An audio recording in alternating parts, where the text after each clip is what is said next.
L'invité business avec Banque Populaire Grand Ouest et sa banque d'affaires de proximité autochtone.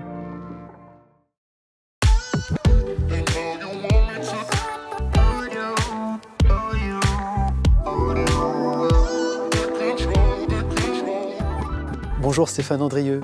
Bonjour. Merci d'avoir accepté notre invitation dans le fauteuil de l'invité business.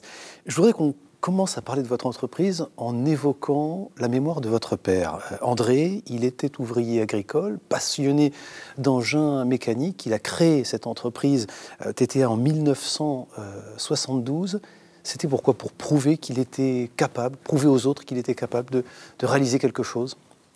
Je pense qu'il avait une volonté de démontrer qu'il était capable de se sortir de son milieu, et donc il voulait prouver à sa famille, à ses proches, sa capacité à faire.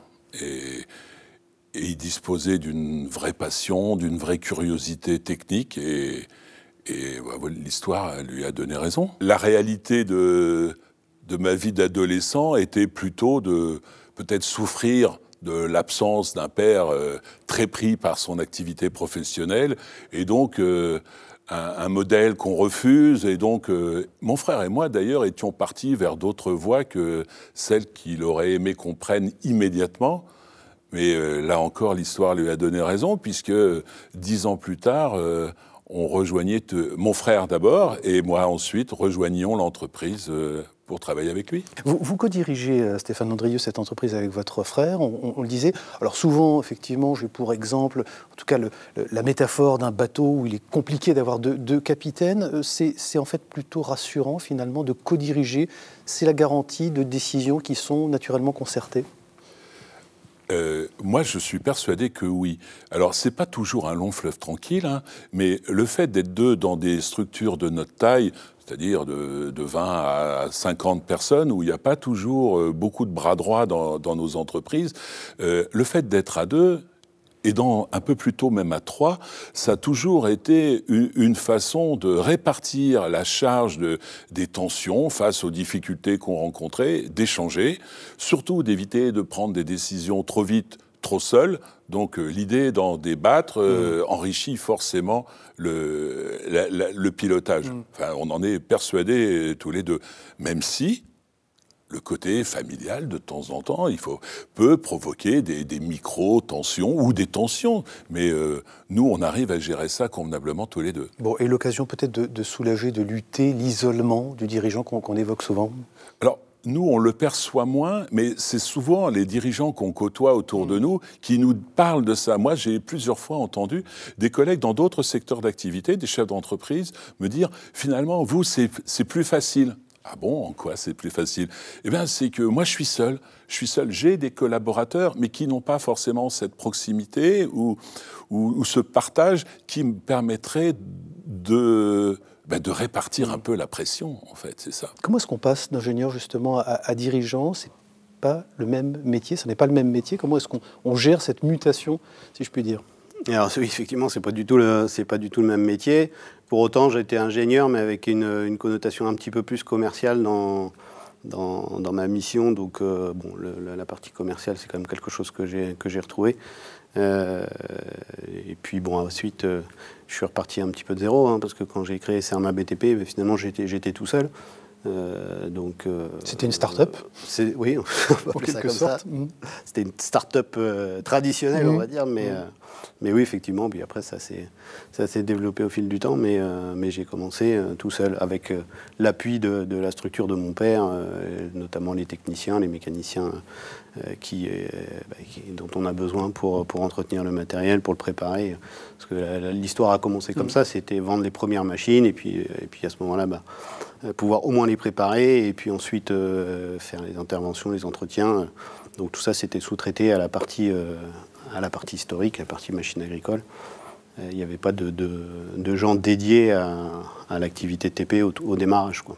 Pour continuer, Thomas Sergent, dans votre parcours, ce qui vous constitue comme dirigeant, c'est intéressant. Vous avez étudié et travaillé à l'étranger, en Angleterre et en Allemagne notamment.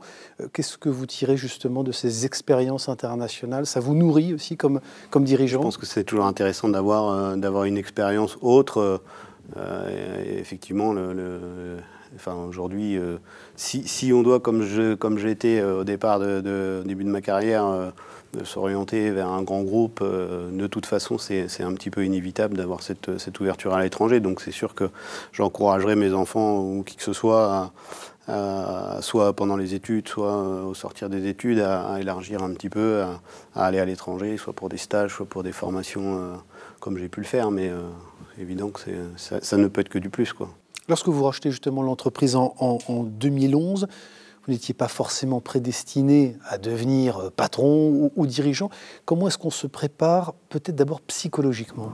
Psychologiquement, lors de la préparation de la reprise, on n'y pense pas. On prépare le dossier, on avance le dossier, on prépare l'aspect financier avec les financeurs. On passe qui vous ont accompagné d'ailleurs. Qui nous ont très bien accompagné, les financeurs historiques de l'entreprise nous ont suivis. Et donc ça s'est très très bien passé de ce côté-là. Mais on ne passe pas au jour d'après.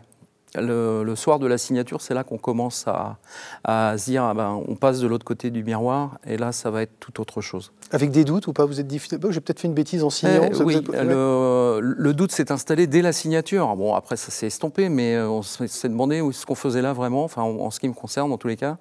La question s'est posée, s'est estompée assez rapidement, mais bon, c'est quand même un passage de devenir collègue de travail à responsable des autres, c'est quand même un petit peu différent.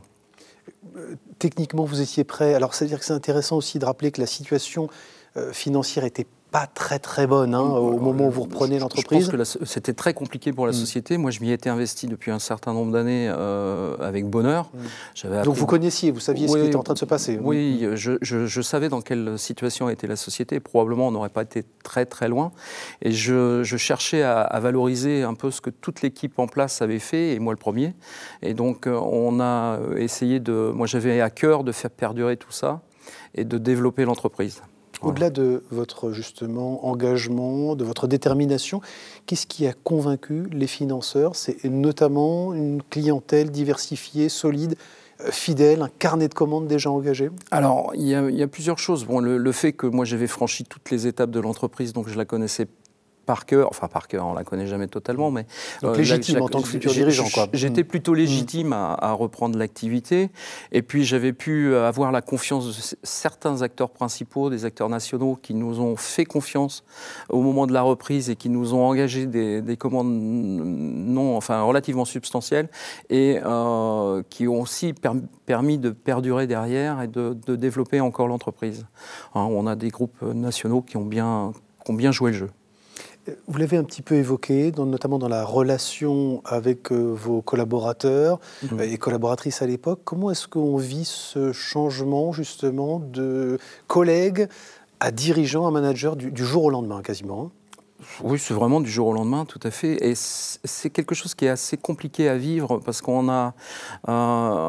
n'est plus au courant de tout ce qui se passe dans l'entreprise. Il y a des choses que l'on ne vit plus, il y a des choses qu'on ne nous dit plus, qui concernent la vie de l'entreprise au jour le jour. Et puis il y a aussi une autre facette, c'est qu'en étant impliqué totalement comme salarié, on a une certaine difficulté à déléguer le travail aux personnes avec lesquelles on est toute la journée. Et c'est un métier qui est difficile à apprendre. En ce qui me concerne, ça a été un petit peu difficile, mais ça s'est fait au fil du temps. Je voudrais qu'on parle de vos résultats aussi, de cette croissance. Depuis votre arrivée, vous avez doublé votre chiffre d'affaires, en tout cas en 6 ans, quasiment triplé votre nombre de collaborateurs en 10. C'est votre politique volontaire d'investissement qui explique ces bons résultats? Comment c'est quoi la recette? Je suis parti d'une société qui était plutôt vieillissante. Et qui avait besoin d'un énorme coup de fouet. On avait des compétences, on avait un savoir-faire qui n'était pas réellement mis en valeur.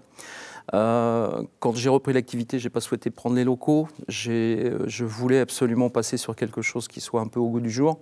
On a réussi à faire financer, encore une fois par nos financeurs habituels, la construction d'un bâtiment totalement neuf à 10 km de l'endroit où on était et qui a agi comme un aspirateur aussi bien au niveau du personnel que de la clientèle et qui nous a permis de nous développer sur les métiers sur lesquels on était positionnés. Vous, votre parcours, une expérience professionnelle, d'abord comme publicitaire à Paris, Qu'est-ce que vous gardez d'ailleurs? Quel enseignement vous en avez tiré? Vous mettez peut-être d'ailleurs à profit de votre mandat de président aujourd'hui, de dirigeant, en tout cas de ce groupe Bois de Mer? Énormément de reconnaissance, parce que j'étais publicitaire, comme vous l'avez dit, c'était mon premier métier. C'était aussi mes humanités, parce que je suis autodidacte. C'est dans ce métier-là que j'ai appris que j'ai éclos, je vais dire. Et je garde surtout, je dirais, le souvenir d'années merveilleuses, d'années faciles, et qui m'ont convaincu ensuite qu'on pouvait exercer tous les métiers avec plaisir et passion. 25 ans que vous allez fêter à la tête de ce groupe, là, cette année. Quelle empreinte vous allez laisser chez Bois de Mer? Il y a une patte, une marque, Alain Daher, que vous revendiquez? Je la revendique parce que quand vous laissez 30 années de votre vie, 25 comme président et quelques années avant comme DG, nécessairement, vous façonnez l'entreprise à votre vision, à votre manière de voir les choses. Mais je l'ai fait totalement dans la même philosophie et la même inscription que mes deux prédécesseurs. Mon prédécesseur qui était mon beau-père et son père avant lui. Je pense que j'ai pas connu Pierre Bois de Mer, mais le fondateur de notre entreprise. Mais ce que je peux en lire, en voir, en faire, je me suis totalement inscrit dans leur philosophie, sans aucune difficulté, parce que c'était ma fibre, ma racine, je ne sais pas comment appeler ça. Mais je l'ai fait avec un bonheur, un grand bonheur. On a changé de métier, on ne faisait pas le même métier en cours de route. Mais c'est toujours la même entreprise, c'est toujours... alors là, elle a considérablement changé de taille, mais c'est toujours la même. Vous parlez de ces 1500 collaborateurs, justement, un secteur de l'automobile qui est aujourd'hui, comme beaucoup de secteurs industriels et de services, en tension. Comment est-ce que vous répondez à ces sujets-là? Comment est-ce que vous anticipez, justement, des générations de talents, on parle de talents aujourd'hui, que vous allez devoir séduire, attirer et fidéliser chez Bois de Mer? Toutes les entreprises de France et de Navarre, voire d'Europe, cherchent des collaborateurs. Il manque de collaborateurs.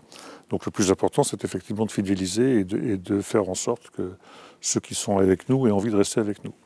Je pense qu'il y a d'abord l'ADN de notre entreprise, qui nous sommes, et nos valeurs, qui sont des valeurs auxquelles je tiens beaucoup, que nos collaborateurs partagent pour la plupart. Et puis, il y a tout le travail qu'on fait sur la marque employeur.